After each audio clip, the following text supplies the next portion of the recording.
Good afternoon, everybody. Welcome to this webinar with Network Rail, Graduate Schemes. We hope that you really get a lot from this webinar. We're joined by Kamran and Simran, who are our representatives from Network Rail. Just a couple of housekeeping rules before we kick off.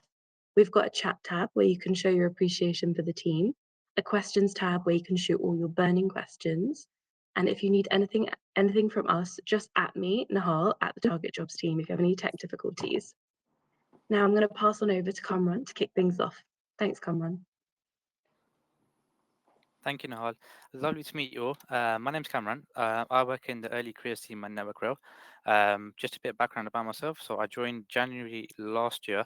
So I heavily focus on the attraction elements for our graduates, apprentices, and our placement schemes. So I do a lot of activity in promoting Network Rail as a brand to hopefully get people like yourselves into the business and applying into our schemes. I'm also joined by Simran. She is a graduate. I'll let her introduce herself as well. Hi everybody, my name's Simran. I did the operations graduate program and I've recently entered a full-time role. So I look forward to speak more about my experience as we go along. Perfect. Let's kick things off. So who are Network Rail? So Network Rail, essentially, we're a public-owned company, and a lot of people assume that we own the trains. Sadly, that's not the case. So we own the infrastructure. So we own a lot of the building, a lot of the railway. We are one of the largest land-registered organizations in the UK. So we're only going bigger and better as we grow on. Contrary to what many people think, it's not all engineering at Network Rail. So there's a lot of other things aside to engineering that you'll probably discover today. So we'll go through that with you guys. Just on the last point that we've got there, it mentions that we've got 200 graduate and placement roles available across our schemes. So we've just gone live this Monday. So if you head over to our early careers website, earlycareers@networkrail.co.uk, you'll be able to apply for graduate schemes, placements, in industries across the board. We have about 200 to about 220 roles that have gone live. So you are looking to apply. Now's the time to obviously get your applications in there. Thank you, Cameron. So as we know, Network Rail is an infrastructure company. We have managed stations across England, Wales and Scotland and also managed depots. One thing that's really important for Network Rail is our core values, which is also something to take note of when you do the interviews. So we have 4 core values: always safe, care about people, teamwork is key, and empowered to act. So because we are a railway industry, we have a lot of safety critical roles and operations. So it's really important to keep yourself and your colleagues safe and have that safety vision, keeping that in mind. We work with different stakeholders and customers as well, and our passengers that use our railways. So it's important to have that caring nature and putting customer service at our forefront. Teamwork is key. So as mentioned, we work with various train operating companies, TfL. So it's really important to be able to understand how to collaborate with various teams to drive that railway performance. And lastly, empowered to act. So always making sure that you are doing the right thing, you are integral, and that if you do see anything dangerous on the railway, that you're not afraid to raise it.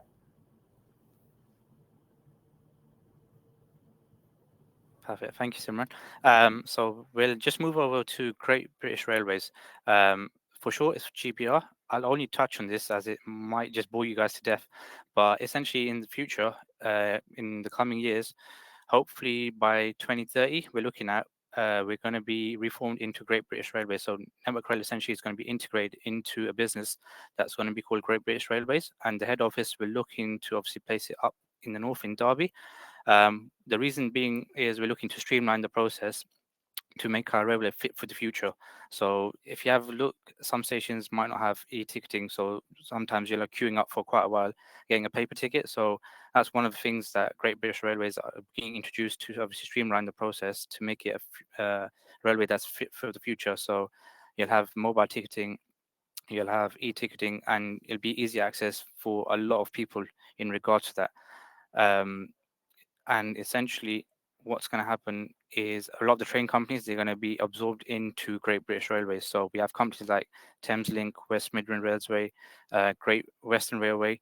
Companies such as these are going to be absorbed into Great British Railway. So the train lines will be operated by the public sector for the first time in 25 years, as you can see.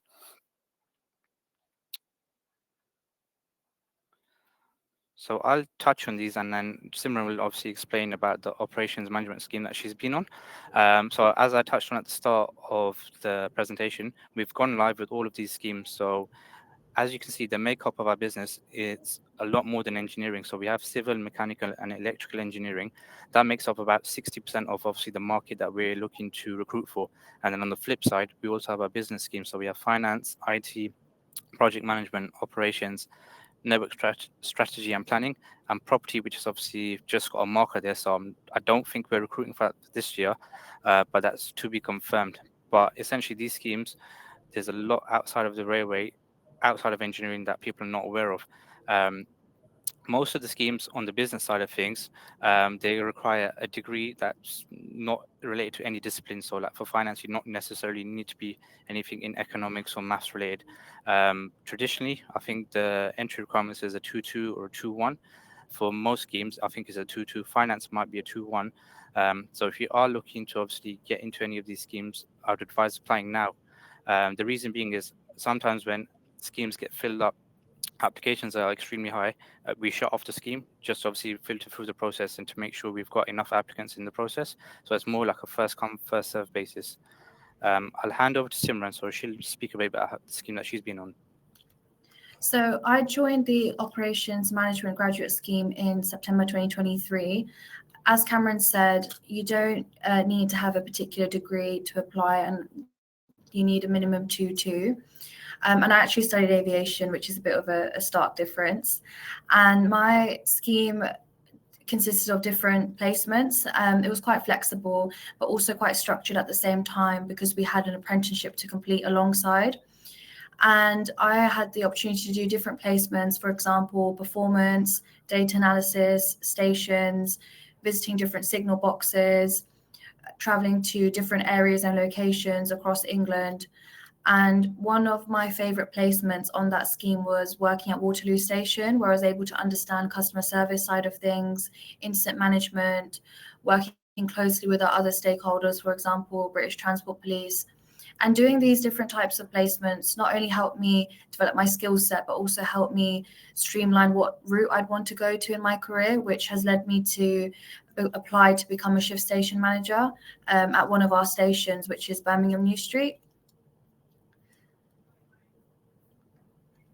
Perfect. Thank you, Simran. So we've got a short video for you guys that will play just now. It'll summarize some of the graduates that we've had in previous years, summarizing what they've done on their schemes.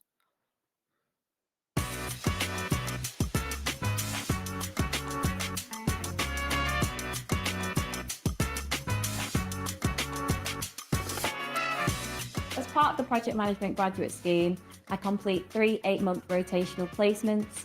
I've just finished my first placement, which was in the enhancements team, where I was working on access for all schemes. So this is installing footbridges and lifts at stations to allow people with reduced mobility to access these stations and use the trains. And then I've just moved into my second placement, which is the electrification and plant renewals team. So we're upgrading the overhead line equipment and the electrical protection systems. This is in the design phases at the moment, so a lot of it is contract management and stakeholder management. It's a really supportive environment, and I'm always encouraged to browse what training is available, and if there's anything that takes my fancy for my future career, I'm always encouraged to pursue that if I'd like to. My day-to-day role within Network Rail changes and fluctuates depending on the day and depending on the task or project that I've been given. I'm currently working within the IT Cloud team, where we specialise within Microsoft Azure, where we support the cloud-based solutions to manage the infrastructure within our railway. The support from my line manager is extremely helpful. This is because if you have any questions or queries or any grey areas, you're always able to go to them and ask for advice. This is extremely helpful for us apprentices, as we are able to seek advice anytime. I'm currently with the Structures Asset Management team. So we manage all the structures assets such as bridges, tunnels, retaining walls, And I've also been part of the DICE initiative, so providing digital solutions. Also a lead rep for Northwest and Central, the next cohort of graduate engineers. They encourage all graduates to go for chartership.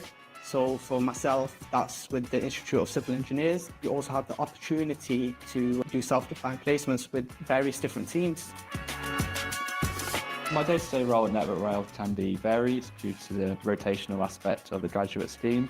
So some of the placements I've been involved with include sort of data analysis, economic appraisals of projects, and long-term strategy, looking at long-term planning. I'm part of a really diverse team in Network Rail in terms of gender, nationality, and age. And this is really important to understand the diverse needs of our passengers.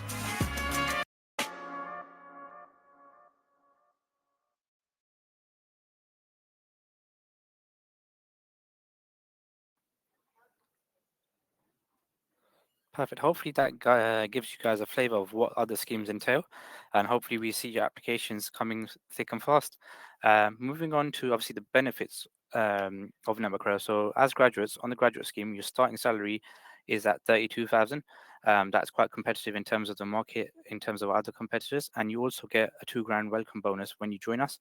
In addition, obviously the placement salary. So if you're looking for a year in industry salary, the salary will be 22,932, and that will be prorated. As you can see, you get 28 days of annual leave, excluding bank holidays. The presentation's disappeared. Cool. As I was saying, so excluding public holidays, you get 28 days of annual leave. One other thing that's not on the slide is you do get 5 days of volunteering leave. So if you have any favorable charities that you're looking towards, and you're looking to obviously take a day off, if you speak to your line manager, they normally authorize that if you're looking for a project that you're looking to work towards in the future. Network Rail encourages that. There's also a whole host of other benefits, so like your rail travel. So staff members at Network Rail, we get 75% off our rail travel. Gym membership, so we partnered up with WellHub.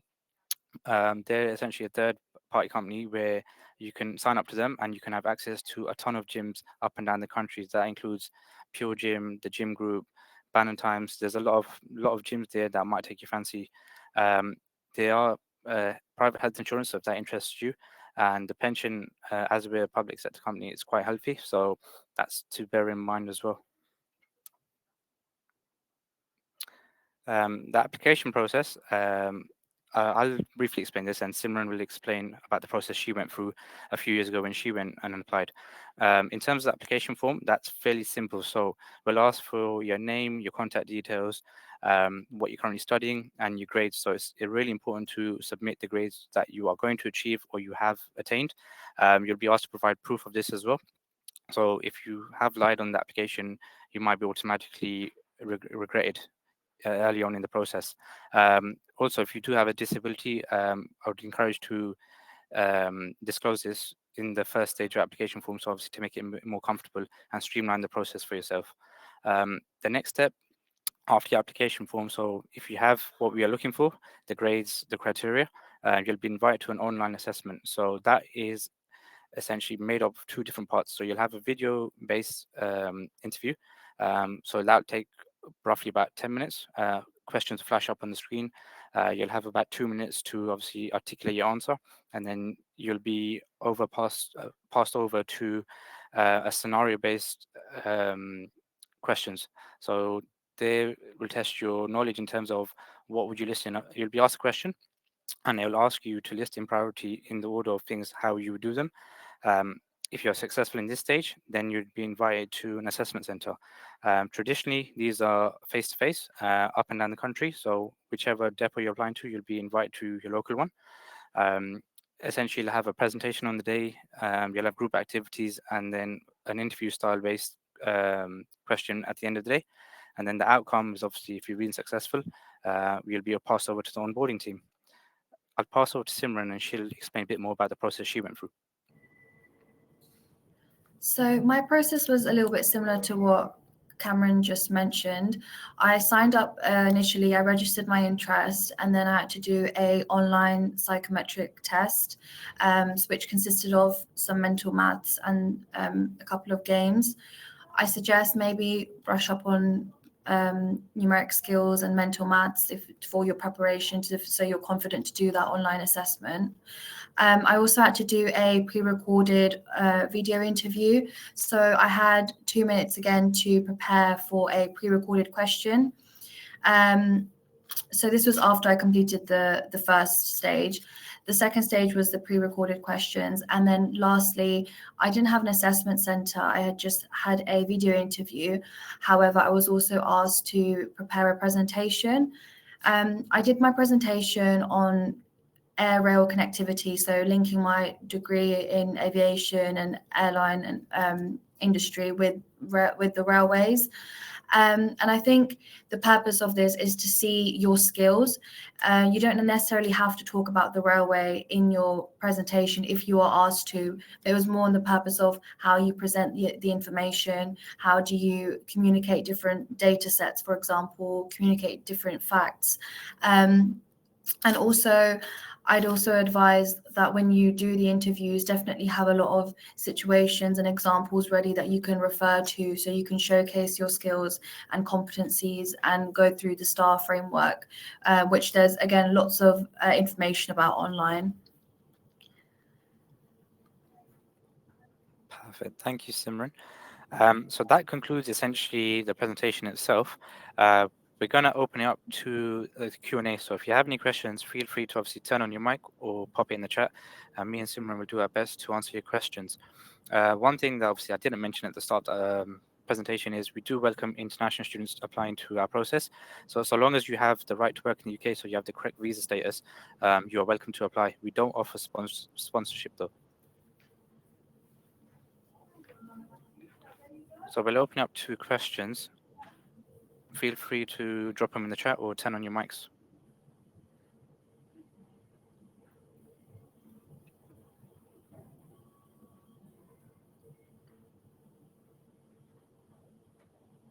So we have Matthew asking a question: how many graduates will be admitted in this cohort from different departments? So Matthew, the breakdown of the departments is not necessarily handed down to myself. We have over 180 roles that have just gone live in terms of the graduate route. So there's plenty of roles.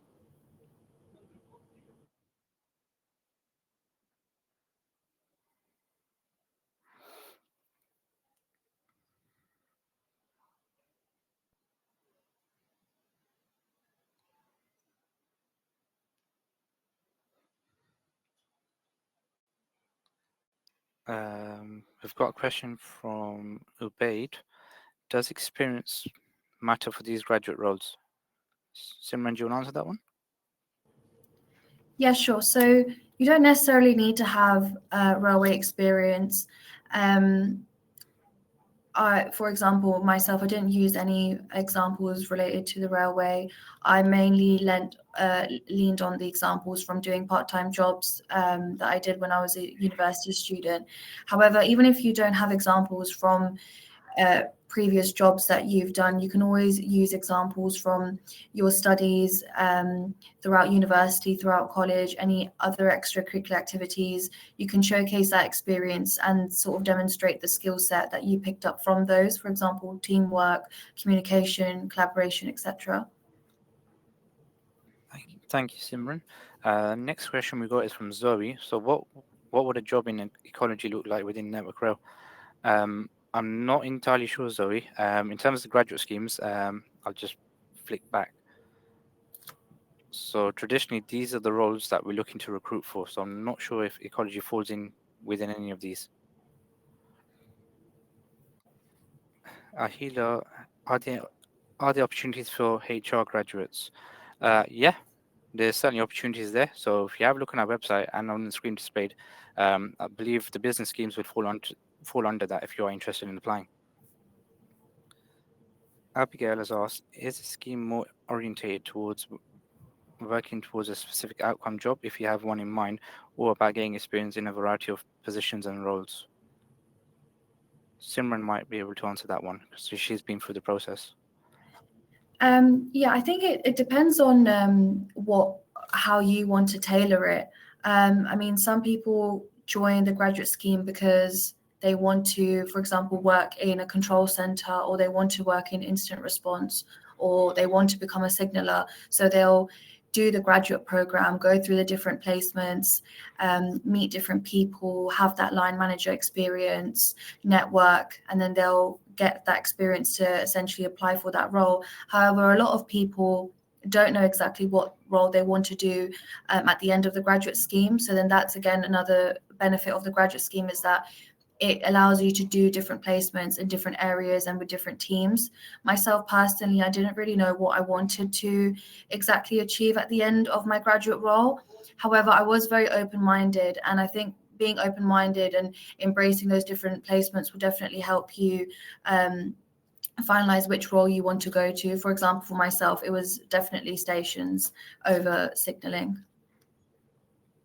Perfect. Thank you, Simran. We've got Andrew Olakin. Sorry if I pronounced your name wrong. You both are asking about the Planning Network Strategy graduate scheme. I would recommend obviously going onto our Early Careers website and having a look at the criteria of what it does entail. That should answer your question if they are specific to a graduate scheme.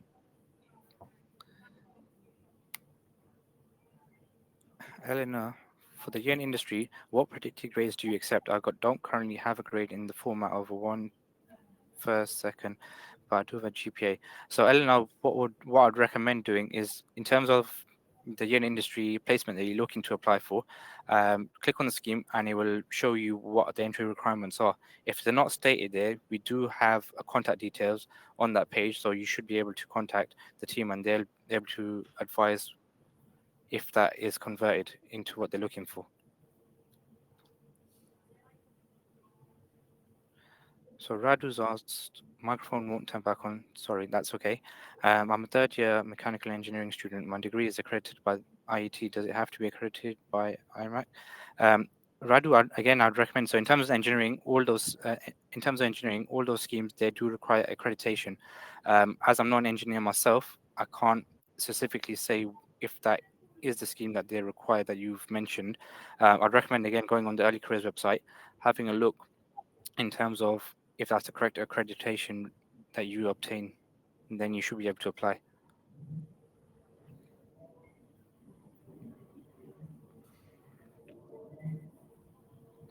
So Selin, again, if I'm pronouncing that wrong, I'm really sorry. For the engineering graduate roles, would the graduate scheme be based solely at the location you apply to, or is the opportunity to engage with projects across the country? Simran, did you engage projects outside of where you were based? So the locations, from my understanding, I do think the locations change every year depending on the demand and the resourcing for the graduates. And also Network Rail is split into different routes and regions. However, I did do a few placements in Basingstoke, where I was originally based. And then I spoke to my line manager and I said to him that I want to do some experience on a different route. And then I moved on to doing some work in Swindon and Didcot area. So like I said, there is that flexibility. However, do be mindful that initially you would have to do the placements in the location that you initially opted for. A lot of graduates do move out to those locations, or they will commute to their local office.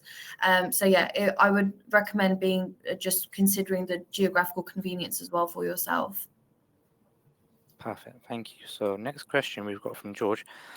What can you tell us about software engineering application using code? Are you looking for these roles?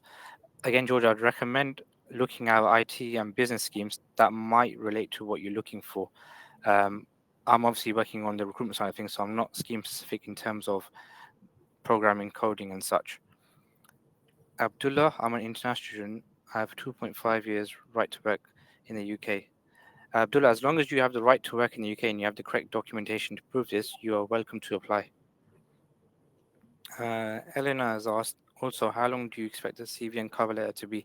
So, Eleanor, we don't traditionally do CV and cover letters. So, in terms of application, the first step is obviously your contact details, your grades throughout your academic studies, so your school, college, and university grades, and then it'll be processed onto the next stage should you be successful. So, not necessarily a CV and cover letter that we look at.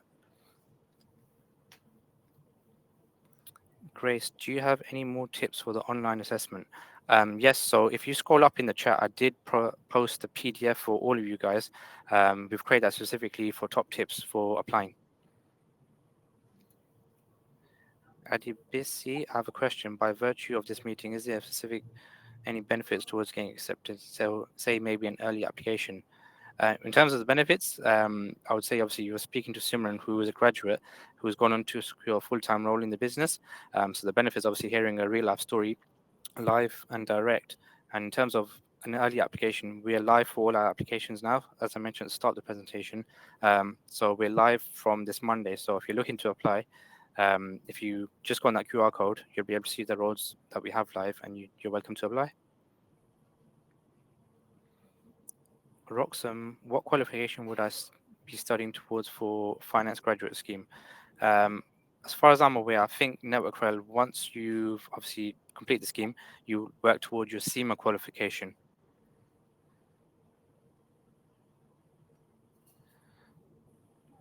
Charles has asked, could you please confirm if the graduate scheme has an age limit? No, Charles, so there's no age limit. So long as you obtain the correct certification, there's no age limit.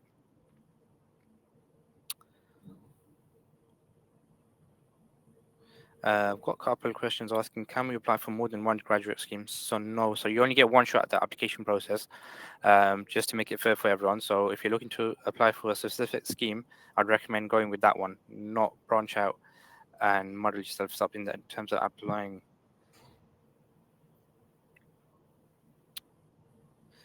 When is the deadline for applications? So we've just opened the applications and we're looking to shut off applications in early December.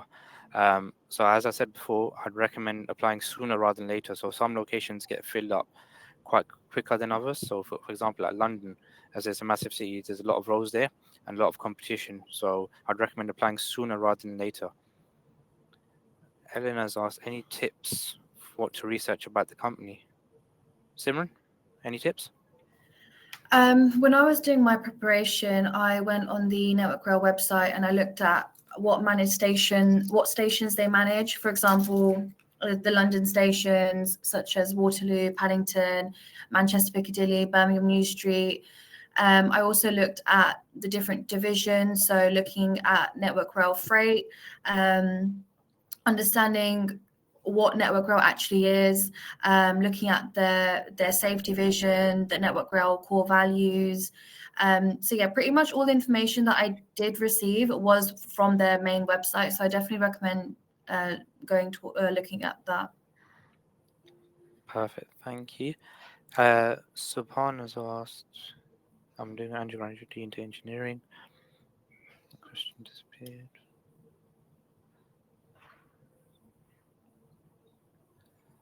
Subhan, I'm not entirely sure what your question is asking. Is it possible you can just rephrase that for us, please? Avin, I'm graduating in September 2026. Can I apply? Depending on what you're looking to apply for, if you're looking to apply for the graduate scheme, then yes, so you'll be able to apply as of now to secure your role, so long as you obtain the grades.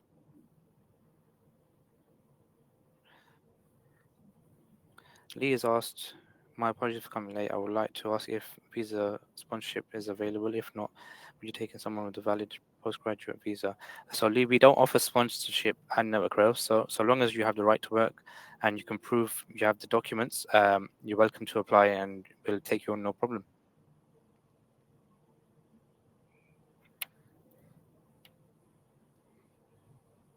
Any other questions?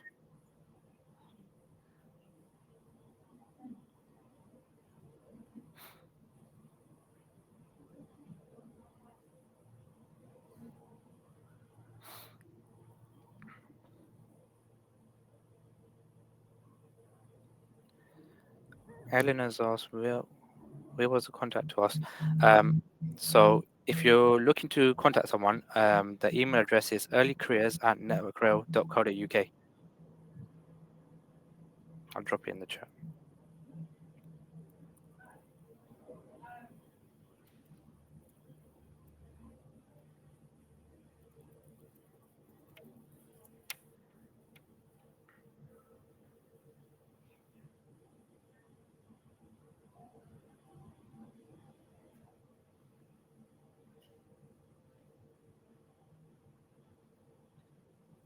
Just filtering through it.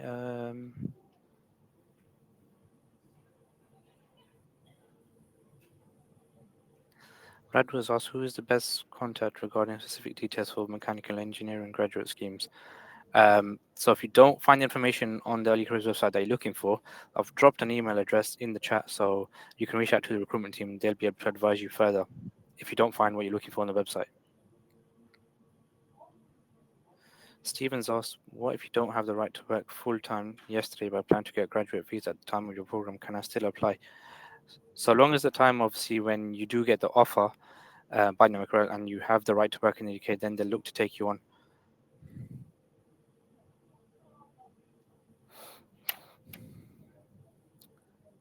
Any other questions?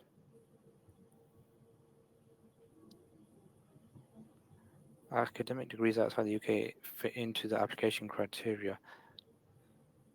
So they potentially might, but then obviously it's down to the conversion of your degree of what you've done outside of the UK.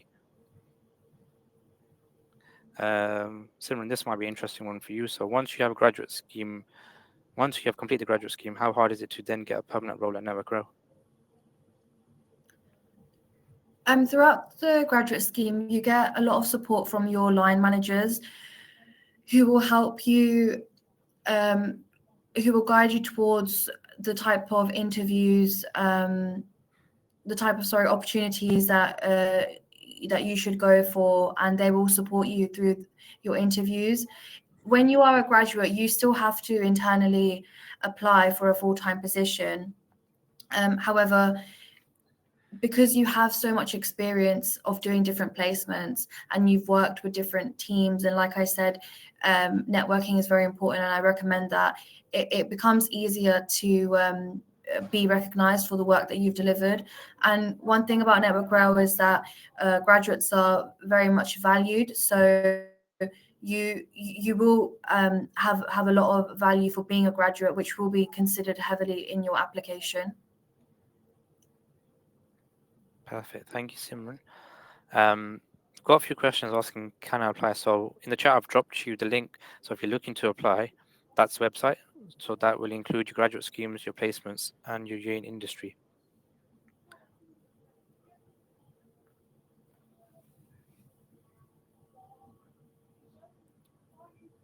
Is that the same for placements to graduate opportunities? Correct. So after you've done your placement traditionally, if you've done well on the scheme manager does keep your contact details to hand, and they do bypass the, in terms of you're looking to apply for the graduate scheme in the future, you'll bypass the process. You'll have normally traditionally an informal interview, and then you'd get an unconditional offer out of it. So certainly placements and year in industries do benefit you in the long run if you're looking to apply.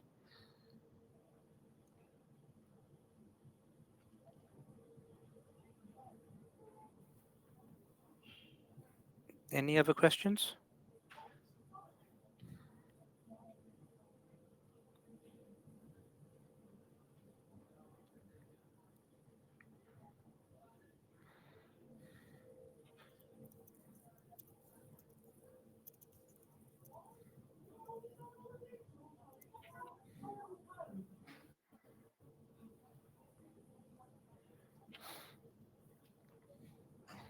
Any further questions?